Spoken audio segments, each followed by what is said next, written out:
Let's talk on the success table. And I wanted to get it all by start off by welcoming you.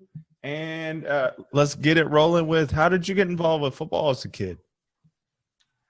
I started out with playing flag football at, I think, the fourth grade. So about age 10, I guess it was 9 or 10. And so just loved NFL football, loved the Cincinnati Bengals at the time, growing up in Southern Ohio. And, just loved the Bengals, loved playing. And flag football was our only opportunity to play football. We didn't have tackle football or anything like that. So played football for 3 years. And then once I got to junior high school, that's when we put on the pads and the real fun started. Definitely, man. So who were your sports role models when you were growing up? Well, we used to, even though we didn't have a tackle, with pads, we had a Sunday morning league that we played in. And I always played against the kids who were probably like 4 and 5 years older than me because I was so much bigger than the other kids. And so we would play about a block away from where I lived. And we played at the back of a church. It was a Seventh-day Adventist church. So they didn't have service on Sundays. They had service on Saturdays. So we had this back lot to ourselves. And here we were playing football, tackle football, no pads or anything on in the back of the church. And we'd play in the mornings, and then we'd go watch the NFL games in the afternoon. So got us pumped up to watch the pros play. But when I was a kid, they always used to call me Leroy Kelly. So of the Cleveland Browns, they just named me that. And Heck yeah, man. Even though I was a Bengals fan, I was little Leroy Kelly. I hear you, man. So the NFL transition for you from Stanford, what was the thing that helped you produce right away for the Patriots coming out of Stanford in the second round? Yeah, I mean, I had a fun career at Stanford. We weren't vying for a bowl game every year, but we beat some great teams. We beat a number one Washington my sophomore year. We beat Ohio State at Ohio State. We had some great games against Cal Berkeley, against SC, UCLA. So playing against the top competition, that prepared me for taking the next step into the NFL. But I had great coaches. I owed a lot to my coaches. Tony Samuels was my defensive line coach at Stanford my senior year. And I had Ray Hanley, who was my outside linebacker coach at Stanford, who went on to coach the Giants for a couple of years. So I had some outstanding individual coaches. So they prepped me for the NFL. And then when I got to the NFL, I was able to be mentored by Julius Adams, who had been there for, about 13, 14 years, and an old pro who taught me the tricks of the trade and, got me ready to be a starter once, I think in the 9th or 10th game of that season. Ken Sims went down with an injury, and I was elevated to a starting role from that point on and all the way to the Super Bowl that first year. Wasn't Tippett there too? Yeah, Andre was there, to be able to watch Tip rush the passer and watch the things that he did at outside linebacker were fantastic. We had great linebackers. We had Don Blackman, who was another great outside linebacker. His career shortened, I think, was due to a neck injury. But, those two guys on the outside, Steve Nelson inside, we had a really, really good defense that year. And I was also, when I had to go against people like John Hanna every day in practice, that makes you better instantly. If you don't get better, you get trampled. Definitely. So rookie year for you, what was the biggest takeaway for that year? You guys went to the Super Bowl. What was the biggest takeaway for you? Well, I mean, me personally, going into the year, I mean, I really didn't know much about the New England history and really didn't know much about the team of what they were bringing back. I knew that they were, I think, around 500, maybe 8-8 the season before. Raymond Berry had come in, taken over the reins of the program. and it was a good mix of really, veteran players and also a new crop of young players who could help immediately. And I think that mix of, mid-career veterans, older veterans, and young rookies coming in, and young players in their second and third year really stepped up. And Coach Barry brought us together. He was the glue that brought us together and gave us that belief that we could do anything we wanted to. And then I can't remember how many games we won in a row, but I remember losing to Cleveland, and Andre Tippett went into the Cleveland locker room and just demolished the locker room because we had lost that game that we should have won. And Tip just had a fit in the locker room, and everybody was just like, whoa, watch out. So, and we went on, I don't know if it was 7-8 game winning streak. And, that was really the catapult to really start us on that. I mean, I think seeing Tip, it was a signal to everybody that we had a good team. We just had to start playing together as a team. Heck yeah. Number 56, him and LT. That's the originals, man. Absolutely. No, I mean, playing alongside Tip, and he was doing the things that LT was doing. And, that's why he's in the Hall of Fame. And I'm just proud that I was able to have the 7 years I was alongside Tip with the Pats. Definitely, man.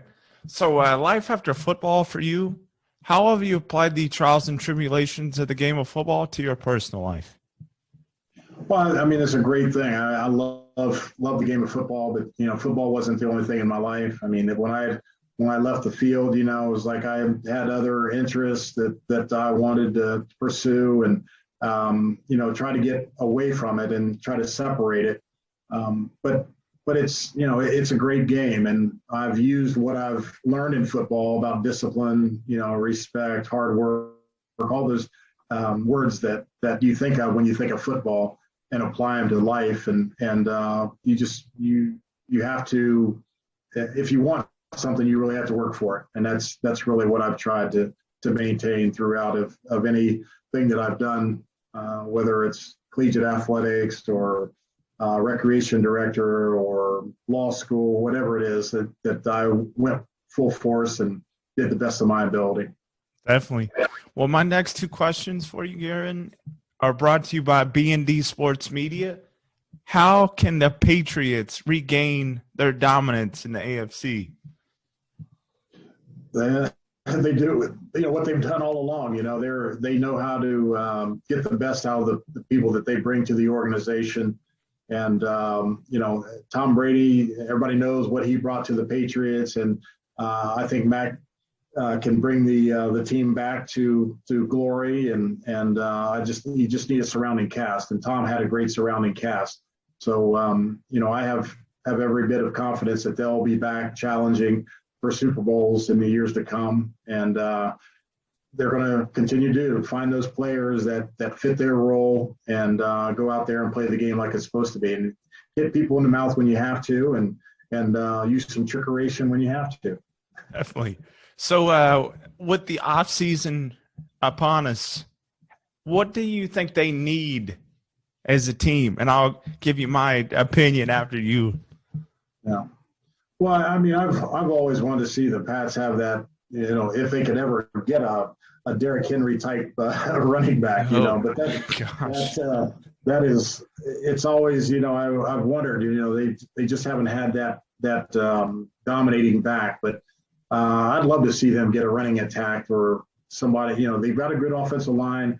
I think that, getting that back that can bust through there and not have them rely on the pass so much is a big key. And they've got replacements on defense that they have to fill some holes. But I think that they'll do a good job of that in this offseason. And, the Bills look strong again. They're going to be the team to beat going in. But if the Pats can fill those holes that they really need, I think they'll be right back there, no problem. Definitely. In my as my perspective goes, I think they need a number one receiver. That and then an opposite side of Matthew Judon. The other side, defensive Right. end. He was getting double teamed too much. I can come back and give him one play. That'd be about it. I hear you, Chief.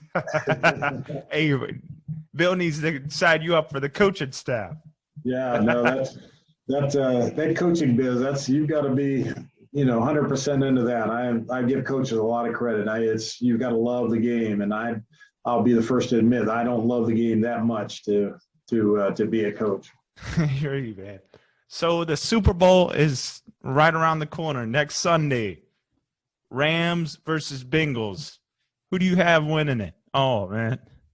Well, I've watched the Bengals from the beginning, and I've got actually a former teammate of mine with the Patriots, the defensive line coach for the Bengals, Marion Hobby. He's the D-line coach there at Cincinnati, and we chat, and I've been down to a couple games and really watched them, and I think the Bengals are a great football team, and I think they have a very good chance of beating the Rams in LA. I hear you. Hey, that offensive line for the too confident on Bengals. your part. That offensive line. I think it's going to be one in the trenches. So you know this. If there is that line, if it can't hold up, Joe Burrow. One game this year got sacked 9 times. And they still won. That's treading lightly against Aaron Donald and Von Miller. Then you have in the secondary with Jalen Ramsey. That defense is stacked. No, they've got a nice defense. There's no question about it. But as I said, I've seen Joe. Joe's been sacked a bunch of times. He can make plays. But he's definitely, I don't think in this game they can afford, if they get if the Rams get more than 5 sacks in the game, I don't think there's a way that they win. For sure. Hey, their offense for the Rams, Cooper Kupp and Odell, and you have Tyler Higbee, and they got a squad. They pushed all their chips to the middle of the table. Yeah, well, they went out and they got Stafford, and this is what they've been shooting for, and what they've been working for all season. But the Bengals have done it too, and they've proved people all along that they've got the juice to get there. And they beat a great Kansas City team, and other teams along the way. Actually, I think beat Kansas City twice this year. So they've got a squad that believes in themselves, and that can take you a long way. But you don't win it in the newspapers or on the airwaves. You win it on the field, and I think it's going to be a good game. I always go into the Super Bowl thinking it's going to be a good game, and ours might not have been a very good game when we played, but I sure as heck was going in thinking that we could play a little better game than what we did for sure in Super Bowl 20. Definitely, man. Hey, I think the halftime show is going to be pretty good too. Yeah, I'm looking forward to that. That's it's going to be. Some people are not going to like it, but I think that's every year. But I know I will personally. So for sure. So what's your Super Bowl meal of choice, man? Super Bowl meal? Yeah. I think I'm going to have to grill me a nice big steak for Sunday. That I like to watch the games alone by myself, have a nice meal. I don't want anybody talking to me. I don't want anybody calling. I just want to watch the game and really just take it in because of what it means to me of actually playing in a Super Bowl and the feelings that you get of those guys must be feeling, for the biggest game in the world, and I think that's what makes it exciting. And I just want to take it all in. And it's a great spectacle. Definitely. I think a lot of anxiety and all the jitters going out of the locker room, through the tunnel, seeing all those fans out there. Yeah, I mean, I can just, still, just feel that excitement as we ran out on the field, playing the Bears in New Orleans. I mean, it's just, you try to tell people how it feels, or, the week before of all the transportation of getting there, getting set in a hotel, practicing in a new site, and talking to reporters and all of that. It's just a once in a lifetime for most people, if you even make it to the Super Bowl. A lot of guys that never have that opportunity to, but when I got there my rookie year, I thought I'd go back another year sometime before I retired, but I never did. The closest I got again was my last year with San Francisco. We lost to Dallas in the NFC Championship game, so that was my opportunity to get back to the Super Bowl, but it didn't happen. Definitely. Well, and Garin, I'll leave you on this. Where can my audience find you on social media? I'm on Facebook, Instagram, and those are the two spots I am. I'm currently the recreation director here at the Jewish Community Center of Greater Columbus in Columbus, Ohio, and we're doing a lot of good programming there in our rec center. And but yeah, Facebook is where I spend a lot of my time and create. I got my GV spin of the day that every morning I play some music that means something to me, and hopefully it puts a smile on somebody's face at least once a day. So that's my fun activity on Facebook. Heck yeah, man. Well, Garin Veris, it's been a blessing to have you on our show, and we'd welcome you back for another interview, my friend. Zachary, I appreciate it, and best wishes to you and continued success, and look forward to hearing more about the great things that you're doing. You too, my friend. God bless you.